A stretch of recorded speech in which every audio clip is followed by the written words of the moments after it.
Arena fighters. Most of us have played them, and I'm sure you all have varying opinions on them. To me, they always have the potential to be flashy, action-packed, and most importantly, fun. So I wondered, what's been my favorite arena fighter after all these years? Ultimately, this question brought me back to an old Capcom gem. Welcome to Power Stone War! In the 90s, similar to today actually, Capcom was killing it, releasing many critically acclaimed and beloved games worldwide. They especially had a great standing in arcades when the scene was booming, but nicely made their way over to consoles during this time too. In 1999, their latest idea was to come up with a fighting game that appealed more to casual gamers, rather than their usual hardcore fans who were busy with their Street Fighter and Marvel crossover titles. The producer of this game, Takeshi Tezuka, even said this in an interview. Over time, the fighting game scene has unfortunately evolved further and further into something for maniac-level experts. With Power Stone, I wanted to once more try and return fighting games to the masses and create an open game with that appeal. He also stressed how at the time he wanted to really put the 3D in 3D fighting games. As with a lot of fighting games that incorporate 3D at this time, use 3D models and stages, but mainly still operate on a 2D plane, like Techromancer and Rival Schools, as well as the originator of 3D fighting games, Virtua Fighter, and many, many others between the years 1993 to 1999 when Power Stone finally arrived.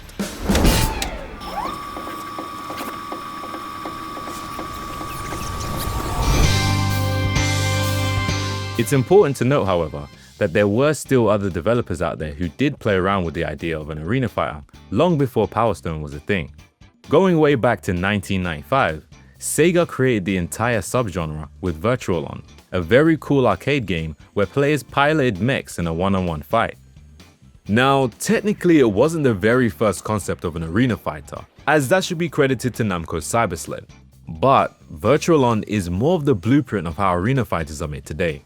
So it still is in part the genesis of the subgenre. I managed to find a cabinet for this game when I visited Akihabara in Tokyo, and it was really fun using the piloting levers that they designed to control the mechs. For such an old game, the movements still felt great. Just a year later, there was also a game called Psychic Force, which was a very interesting take on a 3D fighter too, where characters fought in the air, giving players the freedom to fly around in a fully 3D environment. Looking back at these games now, I can easily see how they kicked off a new way to make fighting games in the eyes of many creative developers. I played a lot of different Dragon Ball games growing up, and I can clearly see the influence on them.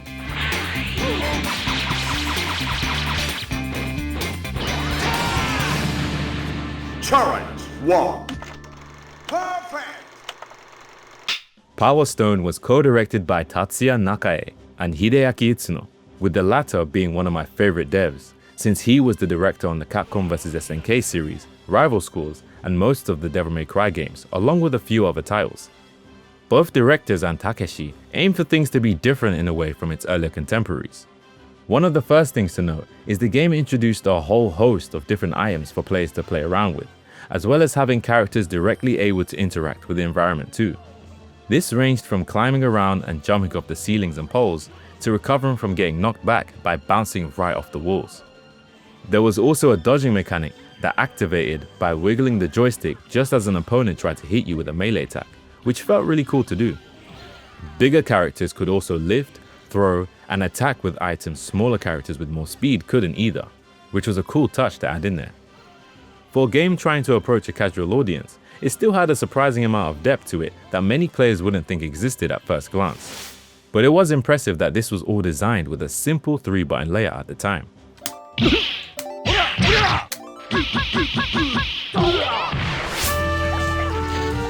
The premise of the game was simple. Defeat your opponent by directly attacking them or using items and objects around the arena to your advantage. But on top of that, every character had a trick up their sleeve. This is where the Power Stones came into play. At the start of the match, both players received a Power Stone, and throughout the match, more would show up around the arena. You could hold up to 3, and hitting your opponent with combos, throws, and items forced them to drop one they were holding, making the game a manic dash for who could get the stones first. Once a player gathered 3, they would transform into their powered up state and be significantly stronger than usual, with fast, wide-reaching and damaging regular attacks and 2 special moves. KO! All hope wasn't lost for the player fighting against this though, as it was designed where you could still avoid a lot of the techniques, but it wasn't made easy.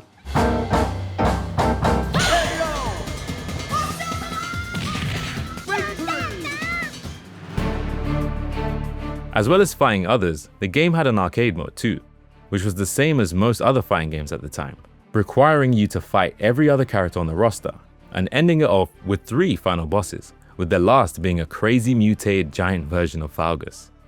In the arcade version, these guys weren't playable, but Capcom added them as secret unlockable characters in the Dreamcast version.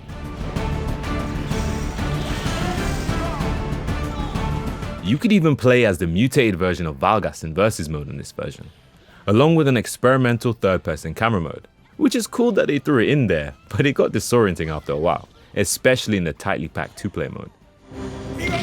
To add to the extras, there were also little mini games you could download to your VMU and play on the go too. Power Stone spoke to me just through its vibe and pretty graphics for the time it came out. This was thanks to the Naomi board it was designed on, which was some of the best tech in the arcade business at the time, and helped smoothly translate games over to the Dreamcast, which perfectly displayed games from it in all their beauty. Because the synergy between the Naomi board and the Dreamcast was so good, Capcom managed to release the game on the console within the same year as the arcade release too, which was very cool back in those days.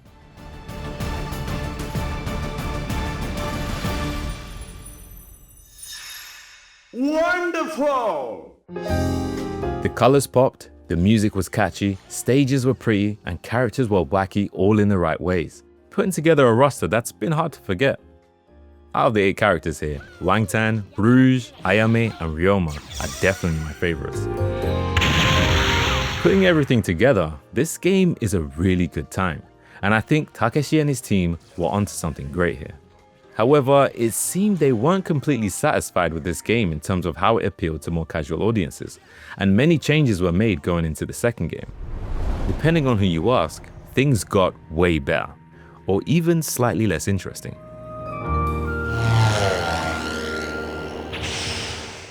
It wasn't too long until the new game arrived, as just a year after the first game, Power Stone 2 arrived to mark the new millennium.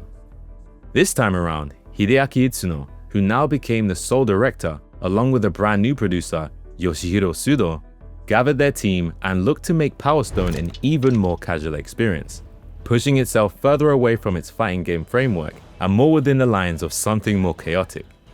You can already notice from the gameplay here that you had 4-way battles instead of a 1-on-1 affair like the first game. Adding in the 2 extra characters already made the difference, likening the game to something like Smash Bros, which came out a year prior on the Nintendo 64. Game set! Power Stone 2 took everything that was in the first game and cranked it to 11. The game featured 121 items this time, vastly different from the 19 the original version of Power Stone 1 had. I remember spending so much time on the Dreamcast version of this game, playing through adventure mode, collecting all kinds of items and money to use in the shop, buying brand new items that would drop during gameplay, and seeing all the wacky things each one could do. You could even fuse together items you've already collected to make brand new ones. I'm sure you could imagine how many hours I spent as a kid throwing random things together just to see if I would discover something new. So many good memories with this game.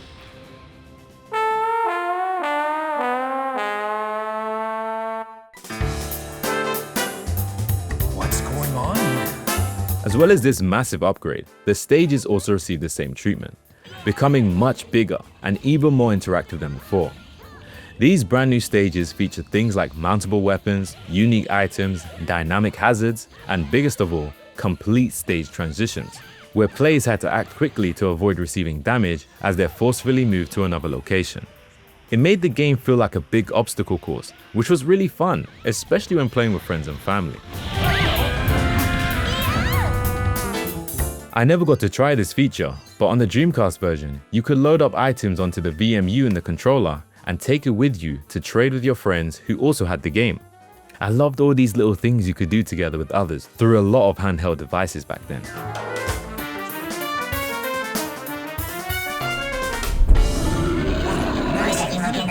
It's not unstoppable. Aim for its head. During the arcade mode, there were even boss battles midway through the journey that required the players to team up to take down the crazy behemoths you're pinned up against. This really added to the cooperative aspect of the game, which was also introduced here by allowing the option to create 2v2 or 3v1 teams in versus and arcade mode. As for what they took away, they scaled back on the controls. In Power Stone 1, you had 2 attack buttons and could mix them together to create different combos. In Power Stone 2, this was reduced to having 1 attack button and changed the other one into the action button, which was used to interact with basically anything that could be interacted with in the game, like walls, poles, mounts, items, and even other characters. Removing the second attack button also removed the angled diving attack you could use in the first game that made things really sweaty. But the universal stomping move was kept. Personally, I have no problem with these changes. They went for a more casual, chaotic experience, and the controls aid in doing that. It's easier to get people to jump in and play.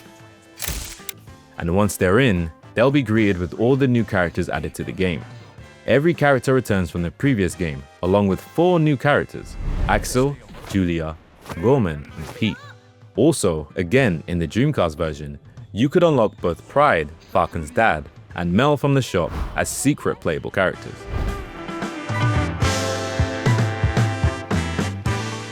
This was a game I had most of my experience of the series with, and it was a solid part of my childhood. I really enjoyed spending time with friends and family playing this on my Dreamcast together. At the time, it was the perfect party game for everyone to fight in, outside of playing something like Smash Bros. Despite the well reception from critics and players alike, this is where the story of Power Stone came to a pause. However, years later, in 2006, the series was revived again through a collection on the PSP and later the PS Vita in 2012. This version very generously added new Power Stone 2 characters to the first game and Kraken and Valgus to the sequel, along with 12 new items for Power Stone 1 and all kinds of cool artwork. It's still a must-have for big fans of the series. After this though, nothing else happened, and we all assumed Capcom locked this series away and left us with the best version on old handheld hardware. Again, however, recently something miraculously happened. 19 years later, the unthinkable happened. Capcom released a new fighting game collection featuring upgraded arcade versions of both Power Stone 1 and 2. Since these games are true to the arcade experience, they don't have the same modes the console versions of both games came with, which is a big miss, especially with Power Stone 2. But what makes this version still great despite the missing content is the fact that you can now play this game with friends and other people around the world with a great rollback netcode, which has never been available before. This version also adopted the Dreamcast version's hidden characters, but doesn't include the crossover content present in the PSP collection, as well as the old new minigames and items, which is a shame. Capcom so far has been adding updates to these series of collections they've been releasing, so who's to say they won't put in the extra effort to add more later down the line. Nostalgia really is powerful. I've had such a great time so far playing both these games again, especially Power Stone 1, since I didn't have much time on that in comparison to the sequel as a kid. It's hard to say what the current impact of this collection will have on the series going forward, but after playing it myself, it's safe to say we now have the perfect way for longtime fans and people who've never tried this series to jump in and play. And that's all I could ask for a remastered collection like this. Although I would love to have the offline modes from the Dreamcast versions on this version too. Power Stone is a series I'll always hold close to me for its very fresh attempt at creating an arena fighter with decent amount of depth and chaotic fun all at the same time. It's not too common nowadays to have a series where the earlier titles are still relevant for people who prefer different styles of gameplay. and I'm glad to see the series back in some way to provide that for players. If the series never comes back, it's alright, because we have a great way to play both games on our own or with friends. But I don't think I'll ever give up on us seeing another one somewhere down the line, where we'll get to fight over the Power Stones with reimagined old favorites and exciting new faces. Game over!